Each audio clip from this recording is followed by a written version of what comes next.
మెదక్ జిల్లా మనోహరాబాద్ మండలం ముప్పిరెడ్డిపల్లి జీడిపల్లి గ్రామ శివార్లలో 10 కిలోల 300 గ్రాముల గంజాయిని మనోహరాబాద్ ఎస్ఐ సుభాష్ గౌడ్ ఆధ్వర్యంలో చాకచక్యంగా పట్టుకున్నారు.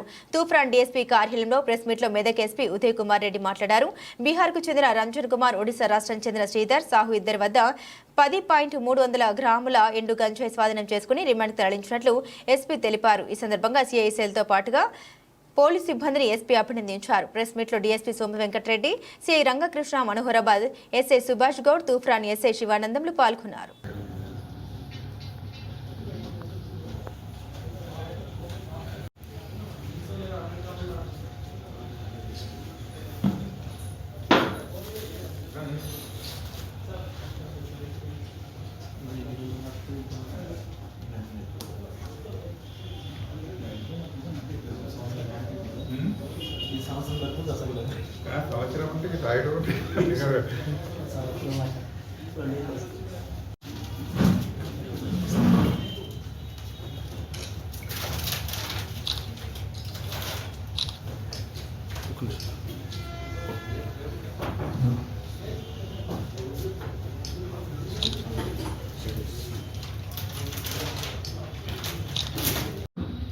ఈరోజు మార్నింగ్ మన ఎస్ఐ మనోహరాబాద్కి ఒక ఇన్ఫర్మేషన్ వచ్చింది.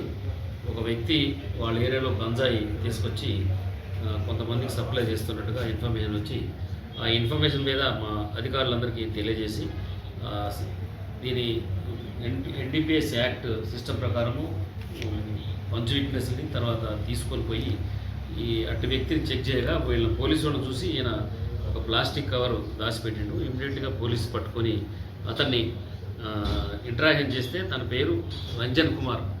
ఈయన ఐటీసీ కంపెనీలో డ్రైవర్గా పనిచేస్తాడు. బీహార్ స్టేట్ ఇక్కడ ఉండి వేరే వాళ్ళ ద్వారా గంజాయి తెప్పించుకొని ఈయనకు దానికి తాగుడు అలవాటు ఉంది. ప్లస్ ఈయన కూడా కొంతమందికి దీన్ని ఇస్తాడని ఇన్ఫర్మేషన్ పట్టుకొని ఈయన ఇంటరాక్షన్ చేస్తే ఈయనకి వేరే ఒక వ్యక్తి శ్రీధర్ సాహు అనే వ్యక్తి ఈయనకి గంజాయి సప్లై చేస్తాడని తెలిసింది.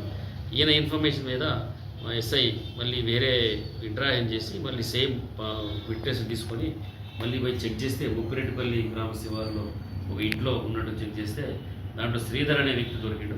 అతను శ్రీధర్ సాబు దొరికిండు. అతన్ని ఇంటరాక్షన్ చేస్తే అతని ఇంట్లో టోటల్ 6 చిన్న చిన్న కవర్స్లో దాచిపెట్టి బెడ్ కింద పెడితే వాటిని తీసుకొని చెక్ చేయగా 9 కేజీల 300 గ్రాములు దొరికింది. ఈ ఫస్ట్ వ్యక్తి దగ్గర 1 కేజీ దొరికింది. మొత్తం 10 కేజీల 300 గ్రాములు ఈ గంజాయి ఈరోజు సీజ్ చేయడం జరిగింది. అయితే వీళ్ళు ఏంటంటే ఇప్పుడు ఈ మన ఏరియాలో ఎక్కువగా కంపెనీస్ ఉన్నాయి. తర్వాత కొంతమంది యూత్ పిల్లలకి అట్రాక్ట్ చేసి ఈ ఎవరైతే ఈయన శ్రీధర్ సాహు అని ఉండో ఈయన ఒరిస్సా నుంచి తీసుకొచ్చింది. ఒరిస్సా నుంచి ఎక్కడి నుంచి తీసుకొచ్చింది కూడా కన్ఫెషన్లో వచ్చింది. అదంతా కూడా మేము డీటెయిల్గా కేసులో రాయడం జరిగింది. వీళ్ళు టోటల్గా 10 కేజీల 300 గ్రాములు ఇప్పుడు వీళ్ళిద్దరి దగ్గర ఈరోజు మార్నింగ్ సీజ్ చేయడం జరిగింది. వీళ్ళని ప్రాపర్ ఇంటరాక్షన్ చేసి వీళ్ళు ఎవరెవరికి అమ్ముతారు, ఇంకెవరెవరికి ఈ గంజాయి తాగే అలవాటు ఉంది, అవన్నీ కూడా మేము ఈ ఇన్వెస్టిగేషన్లో తర్వాత ఇంటరాగేషన్ బయటకు తీసి వీళ్ళ మీద ప్రాపర్గా కేసు బుక్ చేసి కోర్టు ప్రొడ్యూస్ చేయడం జరుగుతుంది. వాల్యూ ఎంత ఉంటుంది సార్ అది బహిరంగ మార్కెట్లో? ఇది కేజీ 2 lakhs వేస్తుంది అంతే సార్. 30,000 టోటల్. అయితే ఇప్పుడు వీళ్ళకి వచ్చేది ఇది టోటల్గా 3 కేజీలు, ఇది 10 కేజీలు 3 లక్షల రూపాయలు. కానీ వీళ్ళు కిందకు వచ్చేప్పటికీ వాడు 5 గ్రాములు 500 రూపాయల లెక్క అమ్ముతారు కాబట్టి 10 లక్షల వాల్యూ ఉంటుంది. వీళ్ళకి మాత్రం హోల్సేల్గా వీళ్ళు తెచ్చేది మాత్రం 3 lakhs వాల్యూ ఉంటుంది. సార్ ప్రజలకు ఏం సందేశం ఇస్తారు సార్? ఇప్పుడు మనందరం కూడా చాలామంది నేను మీ ద్వారా ప్రెస్ మిత్రుల ద్వారా తర్వాత ఎలక్ట్రానిక్ అండ్ ప్రింట్ మీడియా ద్వారా తెలియజేసేది ఏంటంటే చాలామంది యూత్ మనం అనుకుంటాం ఎప్పుడు గంజాయి తాగుతారు అని అందరు చెప్తూనే ఉంటారు ఉత్తగా. కానీ వాళ్ళ ఇంట్లో వాళ్ళ తల్లిదండ్రులకు తెలుసు ఎవరు తాగే విషయం అనేది, ఆ బస్తీలో తెలుసు ఎవరు సప్లై చేశారు. కానీ ఎవ్వరు కూడా ముందుకు వచ్చి చెప్పరు, దాచిపెట్టుకుంటారు. దాచిపెట్టుకొని బాగా ముదిరిపోయిన తర్వాత మళ్ళీ మేమే పట్టుకోవాలి పోలీసు వాళ్ళు. కనీసం మాకు ఎవరైనా ఇన్ఫర్మేషన్ చెప్తే మేము ఎవ్వరం కూడా వాళ్ళ పేరు బయటికి చెప్పాము. పబ్లిక్ ఇన్వాల్వ్ అయ్యి అన్ని రకాల పీపుల్ ఇన్వాల్వ్ అయితేనే దీన్ని మనం 100%గా ఎరాడికేట్ చేయగలుగుతాం మనం. ఎందుకంటే యూత్ ఏమైపోయిందంటే చాలామంది పని చేయకుండా ఉత్తగానే ఉంటున్నారు. కాలేజీ అయిపోయిన తర్వాత వచ్చి ఇంట్లో ఉంటున్నారు, తర్వాత ఏం పని చేయట్లేదు. దీనికి ఎవడో ఒకడు ఈ మన ఒకడు అలవాటు అయితే వాళ్ళ ఫ్రెండ్స్ అందరికి అలవాటు చేయడం ఇవన్నీ జరుగుతుంది. అందరూ కూడా ఇన్వాల్వ్ కావాలా, అందరూ కూడా దీని మీద అవేర్నెస్ కావాలా. ఏదైనా చిన్న ఇన్ఫర్మేషన్ ఉన్నా మాకు చెప్పండి, మేము ఎవరి పేరు బయటికి చెప్పము. ఎందుకంటే మీరు చెప్పడం వల్ల ద్రోహం చేసినట్టు కాదు, ఆ సమాజానికి మీరు న్యాయం చేసినట్టుగా మీకు కూడా బాధ్యత ఉంది.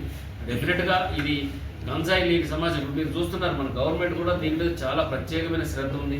దీనికి సపరేట్గా ఒక టీసీ న్యాబ్ అని పెట్టి కొన్ని బడ్జెట్ తయారీ ఇచ్చి ప్రతి జిల్లాకు ఒక ఫోర్స్ పెట్టి మనం చేస్తున్నారు. ఇది ఇంత గవర్నమెంట్ ఇన్వాల్వ్ అయినప్పుడు పబ్లిక్ కూడా ఇన్వాల్వ్ కావాలా, అందరు పీపుల్ ఇన్వాల్వ్ అయ్యి దీన్ని లేకుండా చేయాలనేది దాంట్లో మన గట్టి సంకల్పంతో పనిచేస్తే డెఫినెట్గా మేమైతే ఎప్పుడు 24 గంటలు ఎక్కడ ఏం చిన్న ఇన్ఫర్మేషన్ వచ్చినా కూడా చెక్ చేసి పట్టుకోవడానికి రెడీ ఉంటాము.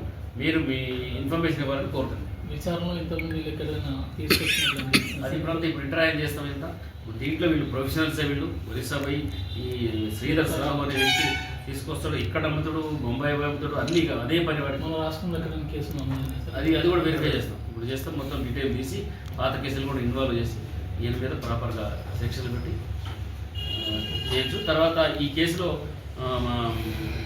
దీన్ని మన మనోహరాబాద్ పోలీస్ స్టేషన్లో ఎస్ఐ గారు, వాళ్ళ సిబ్బంది, సిఐ, తర్వాత వాళ్ళ సిబ్బంది, తర్వాత ఇక్కడ తూఫ్రాన్ డిఎస్పీ వీళ్ళందరూ కూడా, ఎందుకంటే కష్టపడి, ఎందుకంటే నిన్ననే ఒక కేసు దొరికింది, అయినా కూడా ఇమీడియట్గా మళ్ళీ ఇంత పెద్ద మొత్తంలో ఫస్ట్ టైం ఒక 10 కేజీలు పట్టుకోవడం మనం ఇటీవల జిల్లాలో. ఇప్పుడు ఇంతవరకు అంటే 10 కిలోలు ఇక్కడ సార్, ఇంతకుముందు ఎక్కడ దొరికిందా సార్? 10 కిలోలు దొరికింది, కానీ ఇంత ఎక్కువ దొరకలేదు. ఇప్పుడు ఇదే ఎక్కువ ఇది ఎక్కువ. అందుకే మేము వీళ్ళని స్పెషల్గా అభినందిస్తున్నాం.